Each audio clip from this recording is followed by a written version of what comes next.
Welcome to wise ज्ञान। आज हम लोग चैप्टर 4 के रूल्स 51 से 64 तक कंप्लीट करेंगे।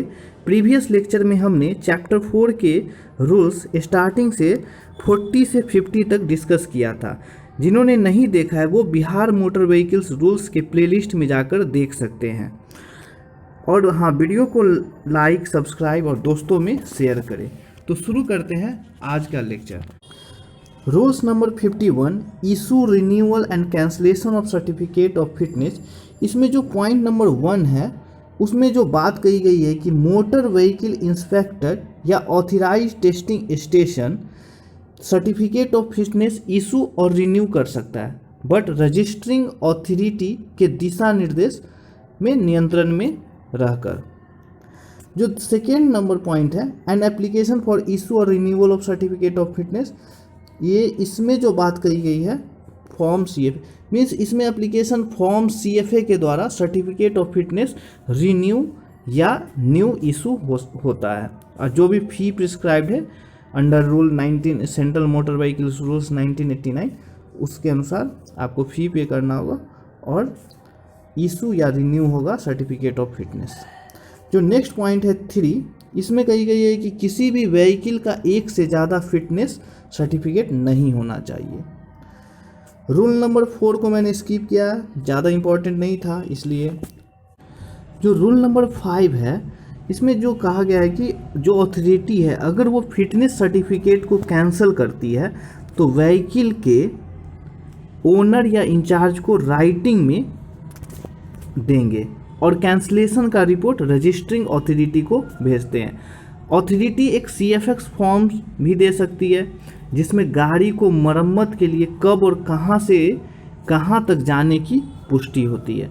मीन्स कि अगर कोई भी अथॉरिटी अगर सर्टिफिकेट ऑफ फिटनेस को कैंसिल करती है, अगर कोई इंस्पेक्शन करती है और ऐसा लगता है कि नहीं फिट है तो वो उसको राइटिंग में एक देगी और एक फॉर्म भी देगी CFX, एक जो फॉर्म का नाम है उसमें टाइम मेंशन रहेगा कि गाड़ी को मरम्मत के लिए आप कब और कहाँ से कहाँ तक ले जा सकते हैं, वो छूट रहेगा कि आप ले जा सकते हैं।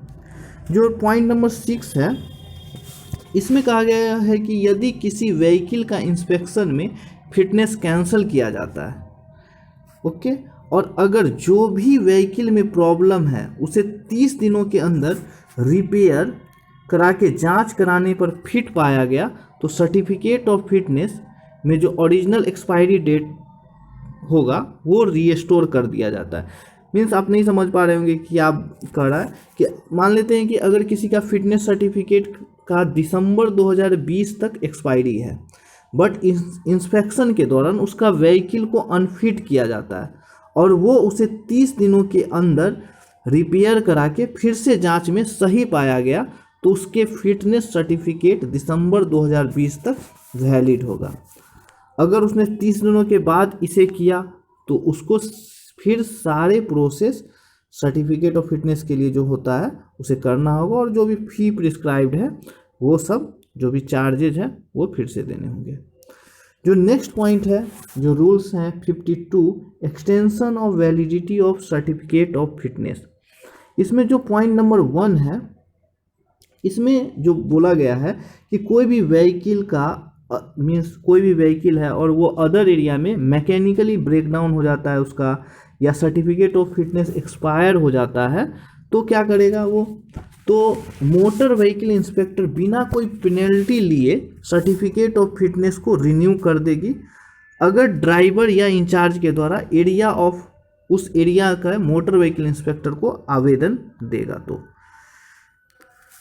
लेकिन जो रिन्यू होगा सर्टिफिकेट वो गाड़ी जो है वो अपने जुडिक्शन एरिया में पहुंचने पर उसका वैलिडिटी समाप्त हो जाएगा। मीन्स अगर वो गाड़ी जब पहुंचेगा तो उस जुडिक्शन एरिया में, अपने जुडिक्शन एरिया में, तो उसका वैलिडिटी समाप्त हो जाएगा।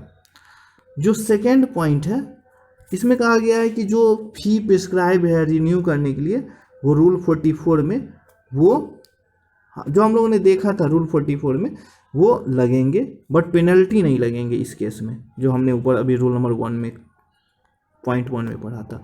पॉइंट नंबर 3, अगर व्हीकल अनफिट है तो उसे एक फॉर्म CFX देगी ये फॉर्म के बारे में हमने पीछे भी बताया था, देगी और कैसे ले जाना है, मीन्स किस टाइम से किस टाइम में, ये सब मेंशन रहते हैं ये फॉर्म में। ये रिपेयरिंग के लिए फॉर्म देती है ताकि व्हीकल रिपेयर हो जाए, ये सब चीज़ें इसमें मेंशन होती है पॉइंट 3 में, ये फॉर्म CFX में। जो ग्रांट ऑफ टेम्पररी रजिस्ट्रेशन 52 का ये जो रूल्स है ये सेम है, रूल नंबर 46 जो वहाँ पे हम लोगों ने पढ़ा था सेम यहाँ पे है, तो इसलिए हमने यहाँ पे डिस्कस नहीं किया है। जो नेक्स्ट पॉइंट है 53, rule 53, notice of alteration in A motor vehicle. इसमें जो पॉइंट 1 है सेक्शन 52, तो पहले तो हमें समझना पड़ेगा कि सेक्शन 52 में क्या बोलता है। किसी भी तरह का अल्ट्रेशन करना है तो उससे पहले फॉर्म BTI, जो BTI भर के अप्रूवल लेना पड़ता है। ऐसे सुप्रीम कोर्ट के जो जजमेंट है 2019 के, तो उसमें कोई भी आप अल्ट्रेशन नहीं कर सकते हैं। ये जजमेंट है 2000, ये हम लोग बिहार मोटर व्हीकल्स रूल्स 1992 पढ़ रहे हैं, वो उस समय के हिसाब से लिखा हुआ है। तो हम लोग को जो 1992 पढ़ना है तो हम लोग उस सिलेबस के अनुसार पढ़ रहे हैं। जो हम लोग जब अमेंडमेंट जो 2019 का जो पढ़ेंगे तो वहाँ पे हम लोग देखेंगे कि क्या क्या अमेंडमेंट हुए हैं उस। जो नेक्स्ट पॉइंट है, अगर सेकेंड पॉइंट में क्या कहता है कि व्हीकल में किसी तरह के स्ट्रक्चर में चेंज किया जाता है तो फॉर्म जो है BTA, फॉर्म BTA, उस BTA और उसके साथ जो प्रिस्क्राइब्ड फी है, प्रिस्क्राइब्ड फी के साथ रजिस्टरिंग अथॉरिटी के पास रिपोर्ट करना होता है। अगर कोई भी तरह का अल्ट्रेशन करते हैं अपने व्हीकल में, जो आप मैन्युफैक्चरर से डायरेक्ट लेते हैं उसके बाद उसमें कुछ अल्ट्रेशन करते हैं, मीन्स कि उसके इंजन में कुछ चेंजिंग करते हैं या कुछ भी, बहुत सारे चीज़ें आपको हम बताएंगे बाद में जब चेसिस में। उसके बाद जैसे पॉइंट 3 में क्या बोलता है कि जो चेसिस होता है या व्हीकल का बॉडी का रिप्लेस करने का अप्रूवल नहीं होता है, बट बशर्ते कि चेसिस या body of vehicle, means chassis या बॉडी ऑफ व्हीकल का यूज आइडेंटिकल व्हीकल में हो सकता है जिसका रजिस्ट्रेशन कैंसिल हो गया। मीन्स कोई व्हीकल है और उसका रजिस्ट्रेशन कैंसिल हो गया, वो अनफिट हो गया, लेकिन उसका चेसिस या बॉडी, उसका व्हीकल का बॉडी यूज हो सकता है उसी आइडेंटिकल व्हीकल में, लेकिन इसके लिए रिपोर्ट करना होता है रजिस्टरिंग अथॉरिटी को। अगर वो रजिस्टरिंग अथॉरिटी सब सेटिस्फाई होते हैं इसके लिए तभी आप ये कर सकते हैं। ये पॉइंट 3 में लिखा हुआ है। बस ये सब आपको ध्यान में रखना है कि क्या क्या मतलब है, कैसे करना है, कौन कौन से फॉर्म हमें लगेंगे किसके लिए, ये ध्यान में रखना है आपको। जो रूल नंबर 54 है, इशू ऑफ डुप्लीकेट सर्टिफिकेट। इसमें क्या है कि इसमें डुप्लीकेट सर्टिफिकेट को इशू करने के बारे में डिस्कस है। अगर टेम्पररी रजिस्ट्रेशन, जैसे अगर टेम्पररी रजिस्ट्रेशन होता है, लॉस्ट हो जाता है या फट जाता है या किसी तरह से डिस्ट्रॉय हो जाता है, तो डुप्लीकेट सर्टिफिकेट के लिए फॉर्म GD जो और उसके साथ जो फ़ी है अंडर रूल 44 में, और एक एफिडेविट होता है उसे भरना होता है। अगर टेम्पररी रजिस्ट्रेशन लॉस्ट हो जाता है और न्यू डुप्लीकेट सर्टिफिकेट बनवाना है। जो सेकेंड पॉइंट है हमारा यहाँ पे, certificate of fitness is lost, means कि फिटनेस का सर्टिफिकेट अगर लॉस्ट होता है, जैसे वहाँ पे रजिस्ट्रेशन, टेम्पररी रजिस्ट्रेशन लॉस्ट होता है तो क्या करना है, उसी तरह से अगर फिटनेस सर्टिफिकेट लॉस्ट होता है या किसी तरह से डिस्ट्रॉय हो जाता है तो इसमें फॉर्म जो है, फॉर्म CD जो, और जो फ़ी है, फ़ी लगेगा और जो एफिडेविट भी इसमें लगता है, देकर आपको फिर से अप्लाई करना होगा इसको। मतलब याद रखना है कि सर्टिफिकेट ऑफ फिटनेस लॉस्ट होता है तो डुप्लीकेट बनाने के लिए फॉर्म CD और जो फ़ी है और एक चीज़ और एफिडेविट भी इसमें लगता है, यहाँ पे मेंशन है, ठीक है। और जो नेक्स्ट पॉइंट है 3, ड्यूली स्टाम्प्ड, ओके, जो सर्टिफिकेट डुप्लीकेट इशू होगा उसमें रेड इंक से डुप्लीकेट मेंशन होगा। ये क्वेश्चन पूछ सकता है कि जो डुप्लीकेट लिखा रहता है या जो डुप्लीकेट जो सर्टिफिकेट मिलेंगे उसमें डुप्लीकेट किस इंक से लिखा रहा हो, मैं भी पूछ सकता है, इसलिए मैंने यहाँ पे मेंशन किया है। जो रूल नंबर 55 है, यहाँ पे intimation in respect of vehicle not registered with in the state. तो इसमें जो पॉइंट नंबर 1 है हम यहाँ पे डिस्कस कर देते हैं। पॉइंट 1 है कि व्हीकल अगर कोई जिसका रजिस्ट्रेशन स्टेट में नहीं हुआ, मीन्स बिहार में नहीं हुआ है, उसकी सूचना के बारे में यहाँ पे बात कही गई है। तो अगर कोई व्हीकल बिहार से रजिस्टर्ड नहीं है और 15 दिनों से अधिक बिहार में है, एक्सीडिंग 15 डेज, 15 दिनों से अधिक बिहार में है, तो इसकी सूचना रजिस्टरिंग अथॉरिटी को देना है जहां व्हीकल रखा है उस ज्यूरिडिक्शन एरिया के रजिस्टरिंग अथॉरिटी को। और क्या क्या सूचना देना है, तो हिज नेम, परमानेंट एड्रेस, जहां पर है वहां का एड्रेस, रजिस्ट्रेशन मार्क, जो भी डिस्क्रिप्शन ऑफ द व्हीकल, ये सब के बारे में बताना है। अगर in case of transport vehicle, अगर ट्रांसपोर्ट व्हीकल के केस में क्या करना है कि अथॉरिटी का नाम जिसने परमिट जारी किया है वो भी डिटेल्स जमा करना है। ओके, जो सेकेंड पॉइंट है इसमें मेंशन है कि अगर मोटर व्हीकल जो है वो सेक्शन 60 में जो मेंशन है, सेक्शन 60 में क्या मेंशन है, सेक्शन 60 किसका, मोटर व्हीकल एक्ट 1988 का, उसमें क्या मेंशन है कि जो भी व्हीकल सेंट्रल गवर्नमेंट से बिलोंग करते हैं तो उसमें ये अप्लाई नहीं होगा। मीन्स कि सेंट्रल गवर्नमेंट की कोई भी व्हीकल अगर बिहार या कोई भी स्टेट में आती है तो उसके लिए कोई भी सूचना देने की ज़रूरत नहीं है। जो नेक्स्ट रूल्स है 56, power of registration authority to require production of certification of registration. Means कि इसमें जो बात कही गई है सर्टिफिकेट ऑफ रजिस्ट्रेशन को प्रोड्यूस करने की बात यहाँ पर मेंशन है। तो यहाँ पे जो हम पहले बताना पड़ेगा कि सेक्शन 58 में क्या है।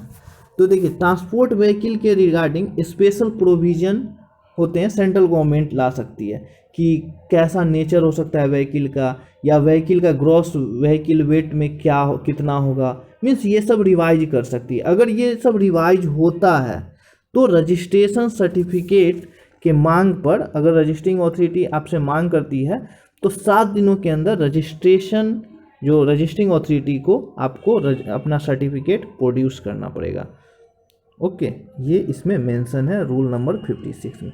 तो आपको इसमें याद क्या रखना है कि सेक्शन 58 तो पहले ध्यान में, जब हम लोग पढ़ेंगे वहाँ पे तो आपको पता चल जाएगा, लेकिन यहाँ पे आप ध्यान में रखिए कि सेक्शन 50 में कि ट्रांसपोर्ट व्हीकल के रिगार्डिंग स्पेशल प्रोविजंस है सेंट्रल गवर्नमेंट के पास कि वो उसमें रूल बना सकती है। और इसमें अगर कोई भी रिवाइज होता है और जो रजिस्टरिंग अथॉरिटी है अगर आपसे कोई मांग कर देती है आपकी सर्टिफिकेट ऑफ रजिस्ट्रेशन, तो आप 7 दिन के अंदर आपको वहाँ जमा करना है, प्रोड्यूस करना है। ओके, नेक्स्ट जो रूल हमारा है 57, information regarding stolen and recovered vehicles. इसमें जो बात है रूल पॉइंट नंबर 1 में, इसमें बोला गया है कि अगर सुप्रीम एसपी या अदर पुलिस ऑफिसर जो भी है बिहार सरकार के द्वारा स्पेसिफाई है, वो 1 मंथ का जो भी डाटा है चोरी या रिकवर व्हीकल का रिपोर्ट स्टेट ट्रांसपोर्ट कमिश्नर को देना है, ये देना है। और ये जो इसमें अपेंडेंट है ये फॉर्म मीन्स संलग्न है, यहाँ पे दर्शाया गया है कि क्या क्या चीज़ देना होगा। ये परफॉर्मा है ये फॉर्म का कि अगर जो भी स्टोलन जो भी चीज़ है, ये नेसेसरी नहीं है, ऐसे ही बता रहा हूँ कि उसमें क्या क्या मेंशन होते हैं। क्राइम रजिस्टर नंबर, टाइम और डेट जहाँ से ये सब police station, type of vehicle, colour, registration number of vehicle, chassis number, engine number, name of the accused if known, remarks any, ये सब चीज़ होती है। अगर रिकवर हो गई कोई गाड़ी व्हीकल तो ये फॉर्म 2 है, इसमें ये सब चीज़ें मेंशन होती है। Serial number, crime register number, registration number of the, इसमें जो भी चीज़ें हैं ये सब, ठीक है। जो नेक्स्ट हमारा rule number 58, supply of copies of particulars of registration. तो ये ऊपर भी हम लोगों ने बहुत सारे रूल्स में पढ़े थे कि किसी भी अथॉरिटी जैसे रजिस्टरिंग अथॉरिटी है किसी भी व्हीकल की विवरण की कॉपी दे सकती है, बशर्ते कि उसके लिए जो भी फी प्रिस्क्राइब्ड है वो आपको देना होगा। जो नेक्स्ट है rule number 59, exemption of vehicle used for the construction, repairs and cleaning of road. Means कि इसमें जो मेंशन है, nothing contain in chapter 3 of the act.